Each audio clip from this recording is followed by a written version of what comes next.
Hello guys, आज का हमारा टॉपिक है सब्जेक्ट और प्रेडिकेट। तो आज हम लोग पढ़ेंगे सब्जेक्ट के बारे में और प्रेडिकेट के बारे में। सब्जेक्ट क्या होता है और प्रेडिकेट क्या होता है, इसको आज हम लोग क्या करेंगे, पहले अच्छी तरह से समझेंगे और फिर इसके मतलब आधार पे उसका एग्जाम्पल्स भी ले लेंगे। तो पहली बात तो सब्जेक्ट और प्रेडिकेट दो चीज़, मतलब अगर आपको एक सेंटेंस बनाना है तो उसके लिए आपको सबसे पहले दो चीज़ों की ज़रूरत होती है। एक तो होता है सब्जेक्ट और दूसरा होता है प्रेडिकेट।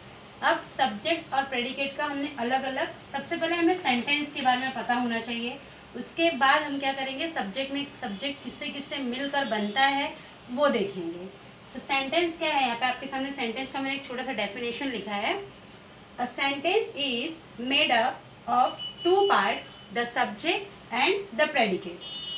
मतलब कि जो हमारा सेंटेंस बनता है वो बनता है दो चीज़ों से मिलकर, जैसा कि हमारे हेडिंग में लिखा है सब्जेक्ट और प्रेडिकेट। अगर आप इन दोनों चीज़ों को मिलाते हैं तो हमारा जाके क्या बनता है, एक सेंटेंस बनता है। जैसे मैंने यहाँ से लेकर यहाँ तक लिखा, ये भी क्या है, एक सेंटेंस है।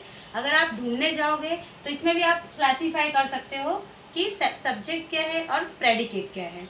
तो ये सिंपल सी बात है कि तो आपको पता चल गया कि हमारा जो सेंटेंस बनता है वो दो चीज़ों को मिलके बनता है। पहला होता है सब्जेक्ट और दूसरा होता है प्रेडिकेट। अब हम लोग देखेंगे कि सब्जेक्ट क्या होता है और प्रेडिकेट क्या होता है। तो सेंटेंस का तो हो गया, अब हम देखते हैं किसका, सब्जेक्ट का। सबसे पहले यहाँ पर हमने सब्जेक्ट का हेडिंग डाला है, तो हम देखेंगे भी किसके बारे में, सब्जेक्ट के बारे में। The subject means names the person और थिंग इन द सेंटेंस। अब हम एक कोई भी सेंटेंस लिखते हैं, उस सेंटेंस में जो नेम होता है, क्या होता है, जो नेम होता है किसका, किसी पर्सन का और किसी थिंग्स का। चाहे वो कोई इंसान हो, चाहे वो कोई चीज़ हो, चाहे कोई वस्तु हो, कुछ भी हो, वो क्या बनता है हमारा, उस दोनों को मिला के हमारा बन जाता है सब्जेक्ट। जैसे मैंने यहाँ पे एग्जाम्पल के तौर पे लिखा, Ram is a good boy. अब इसमें अगर हम लोग को सब्जेक्ट ढूंढना है, हमें पूरे सेंटेंस पे नहीं जाना है, हमें सिर्फ क्या करना है, उसमें से आइडेंटिफाई करना है किसको, सब्जेक्ट को। तो अगर नॉर्मली हम सब्जेक्ट को आइडेंटिफाई करें तो ये हमारा राम क्या कहलाएगा, सब्जेक्ट कहलाएगा।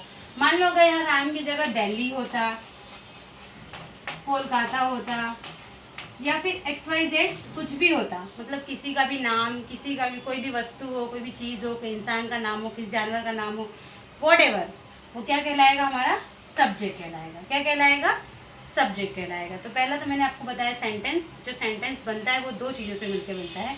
पहला है सब्जेक्ट और दूसरा है प्रेडिकेट। सब्जेक्ट यानी जो भी हमारे सेंटेंस में नेम होता है, वो भी किसका, किसी पर्सन का और किसी थिंग का, उसे हम कहते हैं सब्जेक्ट। Okay, done. अब हम लोग देखेंगे प्रेडिकेट। क्या देखेंगे,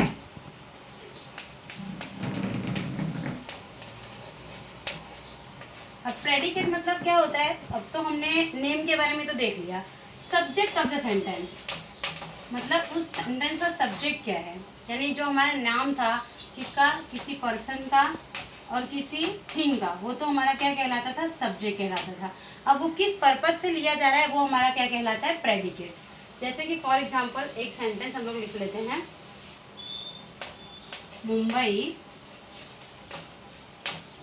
is a very crowded city. ये हो गया एक हमारा एग्जाम्पल कि क्या है, Mumbai is a very crowded city. Mumbai क्या है, एक बहुत ही भीड़ भाड़ से भरा हुआ शहर है।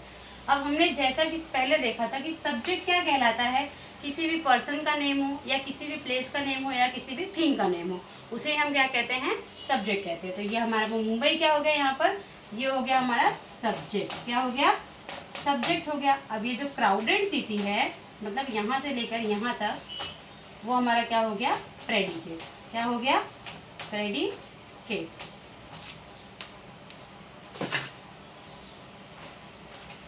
और वैसे तो बहुत सारे सेंटेंस बनाने के लिए तो subject plus verb plus object, इन सब की ज़रूरत होती है, लेकिन यहाँ पर हमने सिर्फ क्या पढ़ा है, सब्जेक्ट और प्रेडिकेट पढ़ा है। तो इतने के लिए सब्जेक्ट और प्रेडिकेट को हम यहीं पे स्टॉप करते हैं, इसके आगे कंटिन्यू करेंगे नेक्स्ट वीडियो में। Thank you so much.